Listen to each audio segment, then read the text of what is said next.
Tappei has just released Arc 9 Chapter 13, and this video will be the summary of the chapter. Highly recommend you check out my Arc 9 Chapter 12 summary. Anyways, let's begin. 289. The final minutes after the showdown, the final ambush was more ruthless than anticipated. The ambusher, someone who was with them, managed to somehow evade the Great Flood. She snapped the neck of the person who came down exhausted. No hesitation or questions asked. Their actions driven only by the desire to eliminate obstacles. What an impressive girl you are, Ao says. Ao wonders how much blood, sweat and tears it would have taken to attain such skill at a young age. He heard that she had a twin sister. He wondered if she was just as strong. Maybe he would find out. After all, he wanted to make the whole world his enemy. The ambusher's slender hand failed to snap Aldebrand's neck as he created a stone shield around his neck. She then slipped around his side to where he had no arm and chopped him in the side in order to tear apart his heart. The pain was excruciating, but Ao created an earthen arm and pinned her to the wall. The girl, Glam, was pinned against the wall, only her head was free. Ao states that he can barely see. He is exhausted. He lacks an arm, but he still wins. Glam starts to talk, but he tells her to shut up. He uses mud to cover her mouth, which prevents her from speaking. He has finally overcome the bonus challenge. Ao turns to the two girls staring at him, stating he cannot give any excuses. Petra was angry, and Meili tells Ao to stand right there.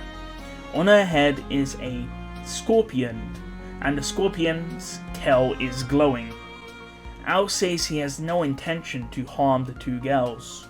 Meili then asks why he came looking for them then. Ao says that she's right in some sense. Ao fiddles with his helmet, and then Petra goes on to ask why he came to find them. Ao was surprised at Petra's courage. He knew that Meili was an assassin, so was used to this sort of situation, but Petra only knew about maid training. Timing his actions, Ao struck when everyone's guard was down. It was only natural that Petra had questions. Ao says he has accomplished his objective and says goodbye, before telling them that Garfiel and Ezo are asleep at the top of the tower and to treat them before they die. Ao says that they can fight him and be wiped out with everyone else, or they can choose to survive and go and save Garfiel and Ezo. They call him a coward, and he says he does hate himself for making them make that choice. However, Ao knew that Petra was smart. She wouldn't take the risk of fighting Ao and then everyone would then die. Petra knew that she couldn't let Garfiel die. Meili then asks about Subaru and Beatrice, and Ao says that they're napping together and he couldn't bear to separate them. Ao had no intention of giving them more information, but once Garfiel was awake, they could get the information from him. Even the act of creating the domain was exhausting, even if the burden was shared. Ao says that the exit is by Petra and Meili, so he will need to walk past them. Ao walked towards Petra and Meili with his raised hand, and he opened his palm to show them that he had no ill intentions. Petra and Meili split apart to the left and right, and Ao walked past them. Petra says that she really intended to help Ao these past few days, before saying that she hates him. Of all the wounds Ao suffered on this day in the Petelguese watchtower, these words were the greatest wounds that day. The scene changes. As Ao reached the entrance to the Petelguese watchtower, Petra was there facing Volcanica. Volcanica, who is now Aldebrand, asks himself if he finished his business.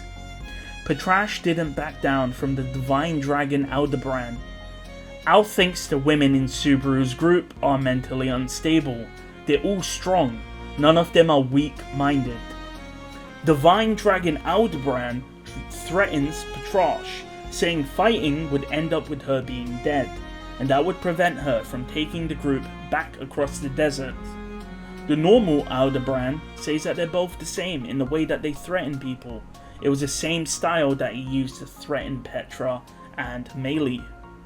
The normal owl asks Dragon Owl if they can fly, and Dragon Owl says he thinks he can get used to it. Human Owl says he doesn't sound confident. Human Owl jumps on Dragon Owl and they fly away. Dragon Owl asks if Human Owl regrets it, and Human Owl says he regretted it 400 years ago. Owl knew he couldn't look back. This was the first step of climbing a mountain. Owl desired to reach the Starlight beyond infinity, and he couldn't take one single misstep. Dragon Owl says he's with Human Owl now, so at least he does have someone with him, and it must count for something. Dragon Owl was imbued with Owl's memories from the Book of the Dead, but he seemed a bit more positive. Was that due to the vessel, namely being Volcanica?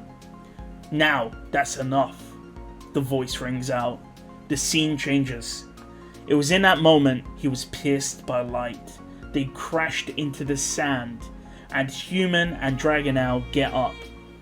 With hair that burned with flames and blue eyes was a man chosen by the world itself. The man says Flam has the divine protection of telepathy, and as a result can talk to her sister no matter the time and distance. That was his explanation for being here. Al thanks him for the explanation, saying that he must be used to getting complaints. The man, Reinhard, says he does have a lot to ask Al, telling Aldebaran to surrender as he doesn't want to cut Al down. Reinhard touched the dragon sword in front of Aldebaran and Aldebaran. He had a majestic look, a heroic guise. He had a radiant presence, even under a world of night, a hero destined to become one. Aldebaran had been speaking his mind a lot. Al then speaks, saying, "Don't be so smug, hero. I'm going to win anyway. The stars were simply not on your side." In the great sea of sand, with countless stars above them, Aldebaran faced off against Reinhard. It was a clash between one loved by the world and one forgotten by the world. And with that, the chapter ends. So this was an amazing chapter. It was really short, by the way. It was only around 5,000 characters. But it's really interesting because Al seems to be 400 years old and not, as old as he said. Like he told Subaru he was summoned to the world 800 years prior. So that was simply a lie. And maybe Al is Flugel. I'm not sure. Maybe he is. And I'm going to be honest. If Reinhard gets jobbed, if he gets defeated somehow, I'm not going to be happy. That would be a disgrace.